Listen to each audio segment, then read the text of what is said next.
Good evening. Hope everyone's having a good Monday so far. And welcome to Soaring Hawk Essential Oils Information Station. Our live session for tonight is More Than Oils, the D. Gary Young Young Living Foundation. We're going to be talking about this great organization that Young Living has that does a lot of good throughout the world. And if you've watched these before, you know my routine. A little bit of Valor. Love this blend. Take a drop of that. Look at, oh, that's so nice and blue. And, oh, beautiful. I put that on the brainstem. Love it on the brainstem. Kind of work it down the spine a little bit.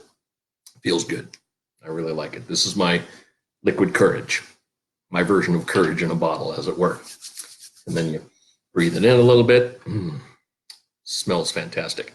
Next one I use is a blend called White Angelica. White Angelica is a very sweet smelling blend. I like using it on the temples, on the forehead, on the crown of the head, and the hair, and the beard, is just all over. It's a very comforting aroma. And now that I've got both Valor and White Angelica on my fingers, I just breathe in right up into the olfactory system, right up into the limbic system of the brain, and it's spreading. It's going through my entire body, and in a matter of seconds, it'll affect my brain. Love essential oils. So let's get started with this tonight. My name is Jay Hawk. My wife Lori and I have a Young Living business called Soaring Hawk Essential Oils, kind of a play off our name, and she's the one who came up with Soaring. I wanted Flying Hawk, and she's like, no, Soaring. Go with Soaring. So we have been Young Living members for, over 4 years, about 4.5 years now. We joined in April of 2015 and have loved every minute of it. The essential oils are fantastic. They can do some wonderful things. But as we said, tonight we're not here to talk about the oils. Really? Right. That's right. We are talking about more than oils.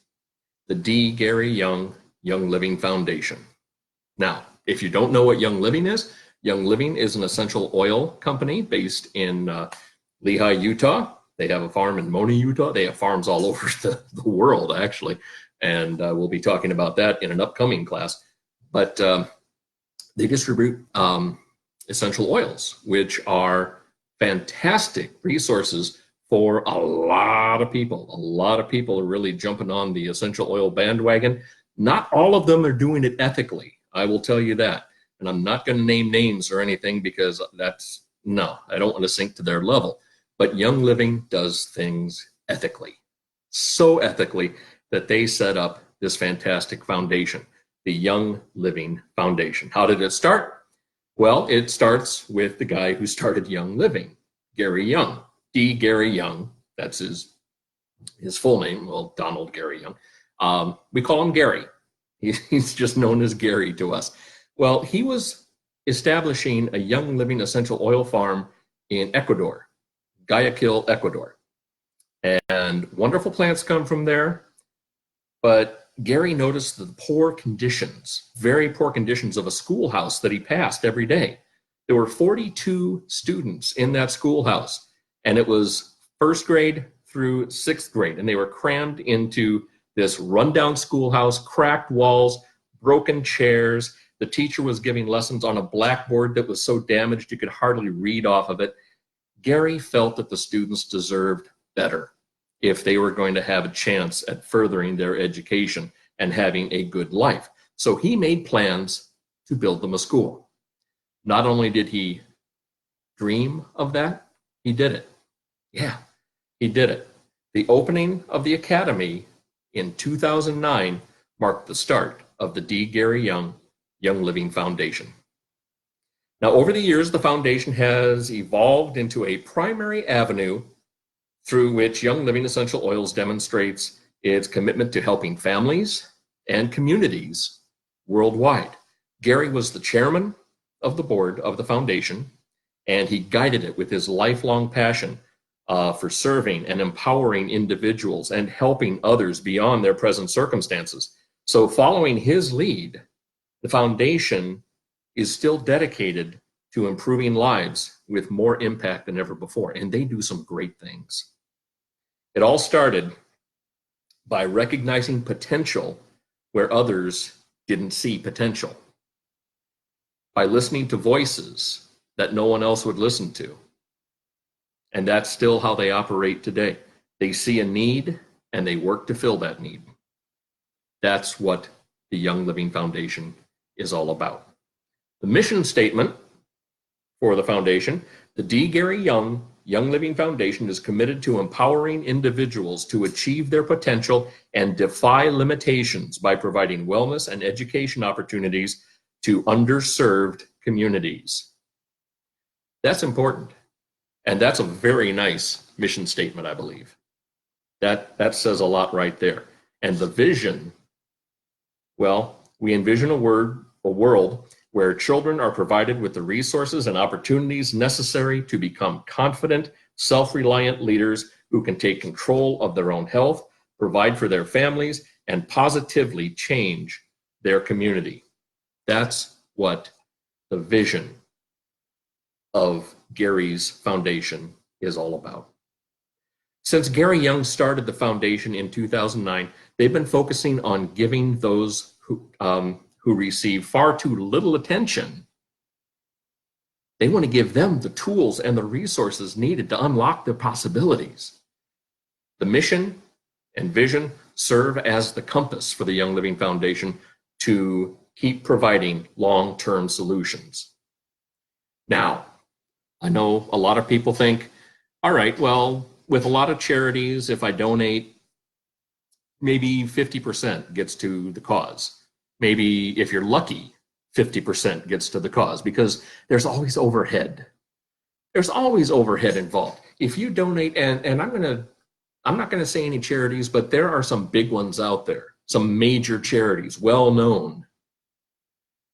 And it's almost a shame how much they take out of the donations to cover administrative costs. Well, Young Living completely covers the foundation's administrative costs to ensure that 100% of your donations go directly to those in need every time. 100%. Young Living covers the administrative costs. You donate $50, $50 goes to the cause. You donate $1, $1 goes to the cause. Whatever you donate, it goes to the cause that you want it to go to, because Young Living's got a variety of causes that they help support. So what do? At the D. Gary Young Young Living Foundation, they create and run our own projects and work with partners in the field to drive and sustain long-term change. This approach is based on 5 fundamental components. There's identify. Okay, first you have to identify and attack critical problems that receive far too little attention and empower individuals to positively affect their families and communities for years to come. So in other words, you have to identify the change that needs to be made. Then you evaluate. After you identify the problem, you evaluate the best way to help. At times, it's most effective to initiate our own project with the foundation. Other situations, it's better to partner with someone who's already there, and someone who has strong nonprofit organizations that aligns with our mission and vision and is already working to resolve the issue. That's not joining the bandwagon. That's lending a helping hand. That's what that is. So no matter how we choose to tackle the issue, the foundation's goal is to achieve maximum change for the better. The third component, collaborate. When Young Living decides to partner with somebody, with another organization, after a thorough evaluation, they don't just stand back. Young Living gets involved, and they work closely to implement effective strategies that increase the combined influence not only of Young Living, but of the group that's already been there. Now, with the projects that they chose to initiate and run, They provide jobs to local leaders and communities who understand what resources are necessary to achieve results. Again, we can't be everywhere. So there are people on board in the places where the trouble exists, where the crisis is. They know it better than anyone. So talk to those people. The fourth component is innovate. Innovation is very key to collaboration, and the work is centered on crafting and supplementing forward-thinking programs and progressive solutions that continually improve people's lives. This approach goes far beyond generating out-of-the-box ideas. It also includes simplifying and prioritizing the methods to address changing needs. And the fifth component is achieve. We address the biggest issue in charity: distribution of goods and services. Now, Young Living is either personally on the ground, putting your donation into action, or collaborating closely with the partners to implement a thoroughly planned and thoughtfully devised strategy. This way, we can maximize the effect of every dollar. And then the foundation, they prove it by sharing results and stories so you can see and feel the impact that you have with your donations. So those are the 5 components that the Young Living Foundation really strives for. And I think they do a really good job. Some of the things they do, again, all across the globe, they're helping out. There's the Young Living Academy in Ecuador. We talked about that at the very beginning of the class. It's in Guayaquil, very beautiful area. Oh, my YL mug with some zing in there. Love my zing. But in Guayaquil, they have got wonderful farms where they harvest and distill all kinds of great plants for Young Living members and their friends. And when Gary saw the need for the school, he built the school. When they first opened the doors in 2009, 83 students. 83. Word got out quickly that more students really wanted to join in this, and they pleaded to join the academy. And there was really no way to turn them away. Gary would not do that. Gary and Mary are such giving people. They would not do that. So they said, okay, let's find a way. Let's do some more. Next thing you know, it's 100 students, then 150, then 200. And it continues to grow each and every year. We're now at 350 students in grades pre-K through grade 12. Most children in Ecuador drop out by the 8th grade. So that takes a huge chunk of the population that does not go on to higher education or is not able to contribute to society in a way that achieves their potential because they're stuck in a downtrodden way. You know, limited education, limited opportunities. That's kind of the way it goes. It's sad, but it's true. The Young Living Academy has a 97% attendance rate. That is pretty good. In fact, that is extremely good. And the high school students are on the road to college. A lot of them go on to secondary education. Now, in 2016, the Academy held its first graduation ceremony, which was really cool. 12 students graduated. That was a 100% graduation rate for those 12 seniors. So that's pretty good. That's an impressive accomplishment. I don't care what school you're going to. That is really, really cool. And graduation average in Ecuador, less than 20%. Yeah, that's for all of Ecuador. For the Young Living Foundation, for the Academy there, 100%. That's pretty good. Now, each of the graduates are planning to attend college, pursue their dreams to become doctors, engineers, lawyers, work in the fields such as business administration, medicine, tourism, areas that they would not have access to if they did not have education. So there's no shame in working in a field. None whatsoever. But if you have higher aspirations for yourself, if you don't want to be a farmer, if you don't want to be a ditch digger, and again, no shame in those, none. But if you want something for yourself that's not what everyone else is stuck in at your level, your education level, or your societal level, if you want to be a doctor, here's a chance. If you want to be an engineer or a lawyer, here's a chance. And that's what Young Living is doing. They're giving people, young adults, a chance to be what they want to be. One of the big things that happened in 2015 in Nepal, we're going to go across the globe here. In Nepal, they were hit by a couple really strong earthquakes, 2 major earthquakes. About 9,000 lives were lost, and it destroyed almost 1 million homes. It was devastating. Millions of people were left without a roof over their head. They were essentially homeless. And Gary visited Nepal in 2016 and was just overwhelmed by the devastation. And he knew he couldn't just sit back and say, okay, that's horrible. What can we do?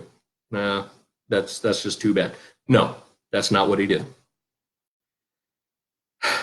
Sub-zero temperatures, cold weather. I mean, Nepal, you're in the mountains, okay? You're in the Himalayas. So Gary put a plan into action. He started to rebuild. He got Young Living involved. He got engineers involved. They started to rebuild the communities. And it was fantastic because the Young Living Foundation got a brick making machine for the village. Yarsa is the village in Nepal that Young Living helped out. And the brick making machine takes what is pretty much Yarsa's primary component, mud, turns them into bricks that they can use to build houses. So it took several years, but with all the bricks that were made and all the help from Young Living, other organizations, and the citizens of Yarsa themselves, 100 new homes were built and a new school. So that was great. And what was really touching is nobody, even though some houses were completed, nobody moved into the new houses until the last one was made. So that's pretty cool. They all moved in together. That's really cool. So that's how Young Living helps in Nepal with earthquake relief. Let's go to Africa. All right. Let's go to Africa. There are a couple things down there that Young Living works on. Soul Hope. Have you ever heard of that? S-O-L-E. Soul Hope. Now, Soul Hope is an organization. It offers hope, healthier lives, and freedom from foot-related diseases through education, jobs, and medical relief. One of the big focuses of Soul Hope is jiggers. J-I-G-G-E-R. A jigger is a sand flea. So it's a little bug, tiny little bug, loves to burrow in the sole of the foot. And a lot of people in the area of Uganda, where that's primarily a concern, they don't wear shoes. They don't have shoes. So when they're running around, these sand fleas, these jiggers, get into the skin. They get under the skin of the bottom of the foot, and they dig in, and they kind of eat away at the flesh. And then the females lay eggs in the skin. And then when the eggs hatch, they start chewing on the foot. It leads to severe infections. It leads to amputations a lot of times, and even death. It is a horrible situation. And the thing is, it's a stigma to have jiggers in your feet, because a lot of the people in Uganda, they don't have access to higher education, so they don't fully understand that this is happening because they don't have shoes. A lot of them think that this is happening because the person did a bad thing or witchcraft or something like that. So Soul Hope is trying to re-educate people in Uganda about that and about how to control jiggers. So Young Living sends people there. They've got doctors and people that they team with, and they extract the jiggers from the feet. They apply medication to the feet, you know, oils for calming and things, you know, just they take care of the people medically as well as emotionally. And not only that, but with donated denim jeans, they make shoes for the people in Uganda who are suffering from jiggers. So they make these shoes out of old discarded jeans that we would throw away. Yeah, it's got a tear in the knee, I'm throwing it away, even though that's, I guess now the fashion now is to have more holes in your jeans, the better. But with these jeans, they make those really nice shoes and give them to the people, and it has cut down dramatically the occurrence of jigger infection and the medical problems associated with it. So that's really, really nice, and that's just fantastic.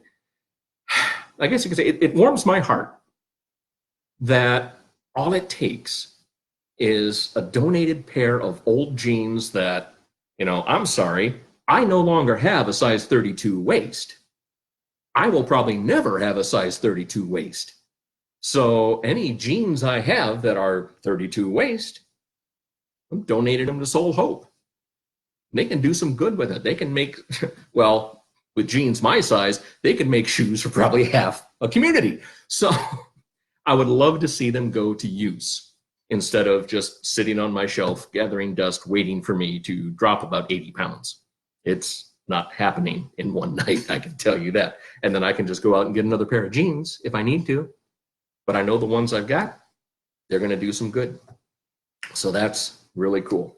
So we're hoping that continues on a positive note and that more and more people in Uganda are helped by that. Speaking of Uganda, Healing Faith Uganda is another organization that Young Living works closely with. They deal with malaria.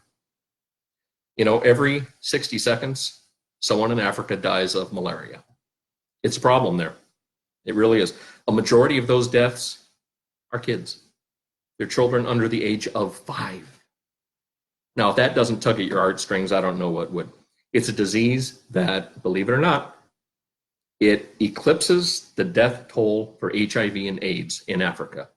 And that was a primary disease in Africa. Malaria has overtaken that. Healing Faith Uganda started working in 2011. Young Living found out about it in 2015. We partnered with them and set up a medical facility there. We send crews down there to treat malaria and help kids in more remote villages where families have limited access to medical care and children are more susceptible to malaria in that case. So to give you an example, in 2015 at the International Grand Convention for Young Living, Gary Young was able to purchase over 4,000 mosquito nets for Healing Faith Uganda, because that's how malaria spreads, is through mosquitoes.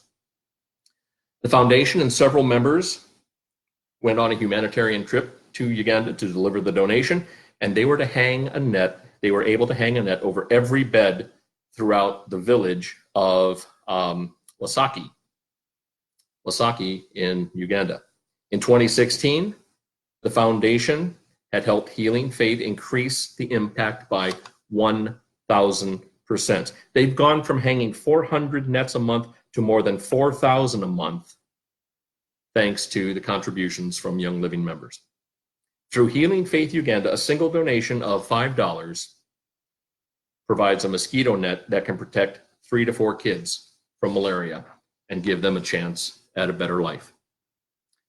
The next one, the next group I'm going to talk about is something that's very, very special to my daughter.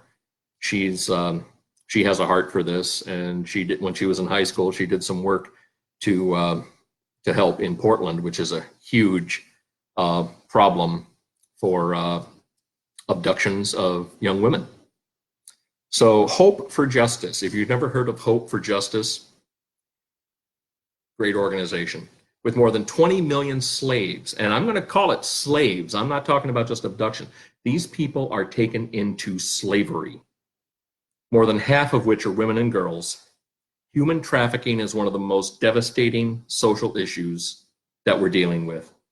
Hope for Justice uses a 4-tiered strategy to bring freedom to the least, the last, and the lost.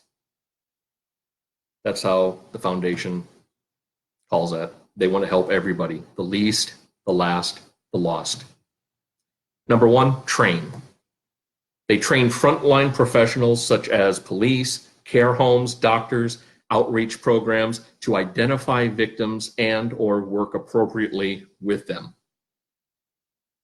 So if you get the police able to identify a situation where this looks like trafficking, this looks like human trafficking, they're going to pick on that and they're going to pick up on it and hopefully do something about it. 2, rescue. The investigators work closely with local police to identify victims of human trafficking, build bridges of trust with them, and remove them from these situations of exploitation.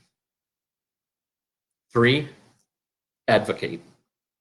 They secure criminal and civil justice for the victims and advocate for access to housing and health services and the cancellation of debts created by the traffickers. Because a lot of times these traffickers, they'll tell the kids, no, nobody loves you. Nope, you have no money. You can't go anywhere. You're stuck doing this. Well, a lot of kids believe that.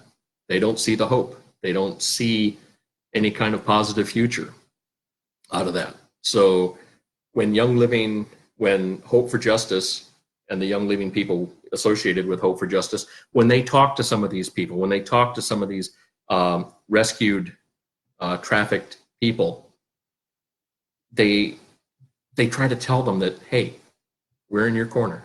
We're on your side. We've got you. You're safe. 4, restore. They work with victims to overcome the trauma and help rebuild their lives. Can you imagine the trauma of, say, being picked up in Portland by someone you don't even know, taken off the streets for whatever reason why you were there in the first place, but taken off the streets, and the next thing you know, you find yourself in the slums of New York and you're pulling tricks for some pimp. Can you imagine how hopeless and worthless you might feel with that? Well, Hope for Justice wants to restore the dignity that these people once had. So we're helping them expand their quality of education as well as vocational training programs. Now, we're doing this a lot in Southeast Asia because that's where a lot of this is happening. That is the hotbed for slavery and human trafficking. So we've got programs in Cambodia so they can help more victims restore their lives. Not only is Cambodia a source of human trafficking, but it also serves as what they call a transit country for victims from Vietnam, Thailand, places like that. Hope for Justice also drives long-term change throughout the world, including the US, United Kingdom, Norway. The foundation is joining the fight to help put an end to what is a grave violation of human rights. When you put it bluntly, that's really what it is. And even on a local level, yes, we help people in Africa. Yes, we help people in Nepal. Yes, we help people in Cambodia and Thailand and Vietnam and all over the world. We also help people here at home with disaster relief. The Young Living family, and we really are a family. We've got people all across the country, all across the continent, all across the world. And things happen. Earthquakes in Nepal, hurricanes lately, and that's been a big one. I mean, you just had Hurricane Dorian that leveled an island in the Bahamas. Well, Young Living is already on that. The Young Living Foundation has already committed $100,000 to help those impacted by Hurricane Dorian, and they're working on getting the organization put together to get those goods and those funds distributed to where they need to go. So they're going through that process.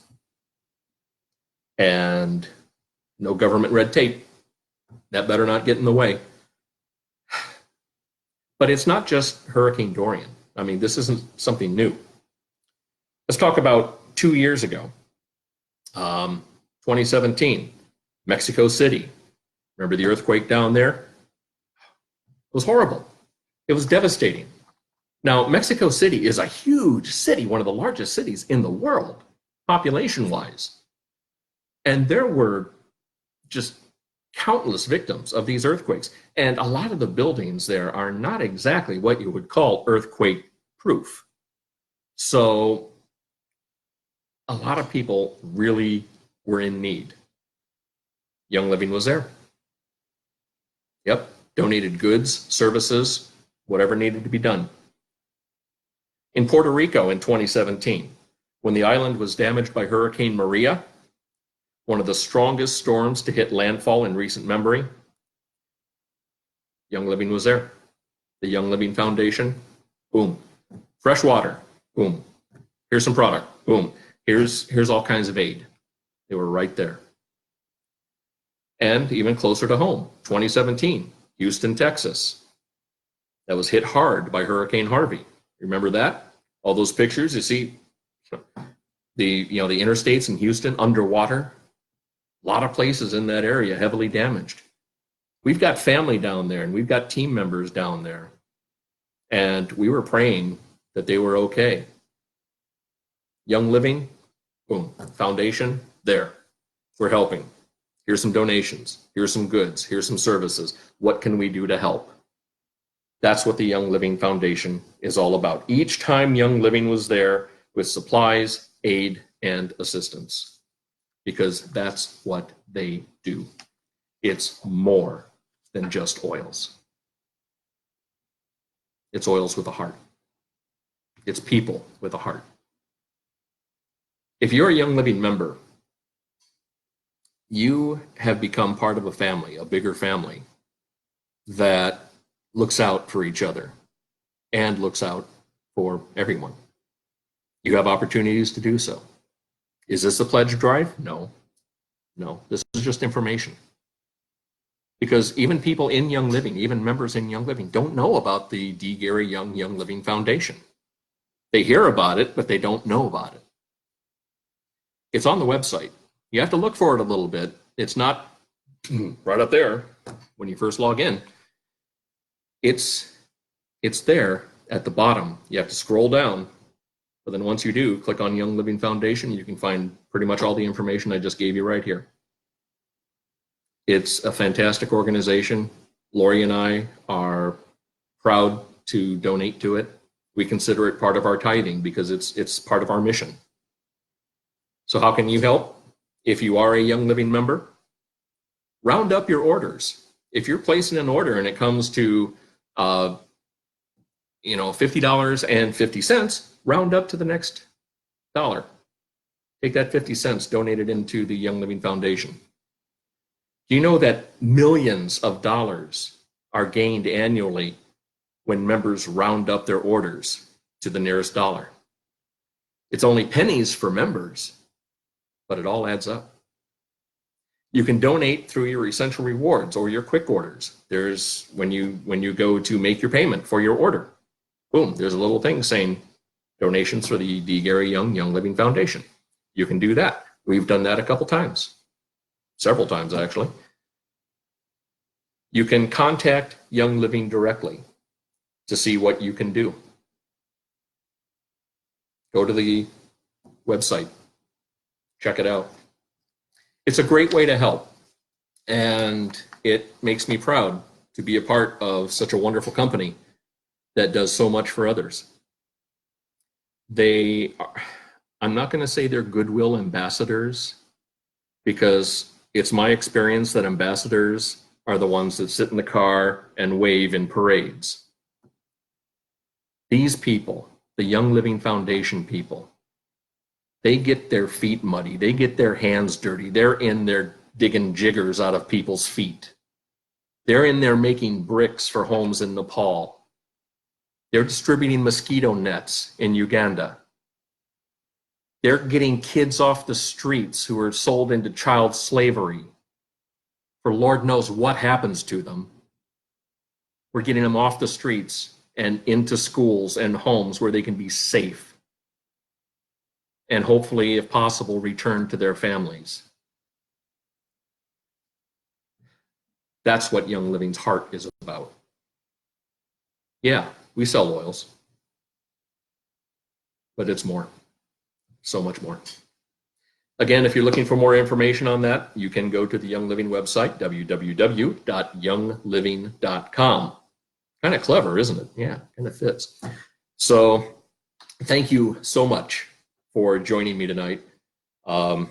This is kind of a heartfelt one. It's not as clever and witty and funny as most of our other ones. No real jokes or anything like that. But this is something that needed to be said. So Lori and I decided we need to say something. If you are not a Young Living member and want to help out, let us know. We'll do what we can. We've got a couple more classes lined up for October. This is our final one in September. We do about 3 classes a month on the first 3 Mondays of each month. Now, next month in October, we are deferring our October 7th class to Tuesday, October 8th, because Lori and I are going to be attending a fantastic conference in Nashville, Music City, USA. So we're going to have a fun time with that. So we will have a Diamond Bound recap, and that's going to be Tuesday, October 8th. Then on Monday, October 14th, we're going to talk about Seed to Seal. If you have not heard what Seed to Seal is, you'll want to know, because it is the backbone of what Young Living stands for, with the quality and purity of their essential oils and products. And then Monday, October 21st, we are going to take a look at some of the Young Living farms, which will be a lot of fun because that ties in greatly with Seed to Seal. We'll explain to you how plants are grown, the testing that they go through, and what makes the products from Young Living, the oils, the absolute best and purest in the world. So we hope to have you join us for that. On behalf of my wife, Lori, thank you so much for being here this evening, and we hope you have a wonderful rest of the week. We will talk to you on October 8th. Hopefully, we'll talk to you before that if you have a chance to chat with us on Facebook. If you have any questions, you can put them on the information station page here. We answer them all. And you can email us as well at soaringhawk, that's soaringhawk.eo@comcast.net. And we'd love to hear from you if you have any questions. If you're too embarrassed to post publicly, send us a private note. We'll help you out. So until next time, take care. God bless.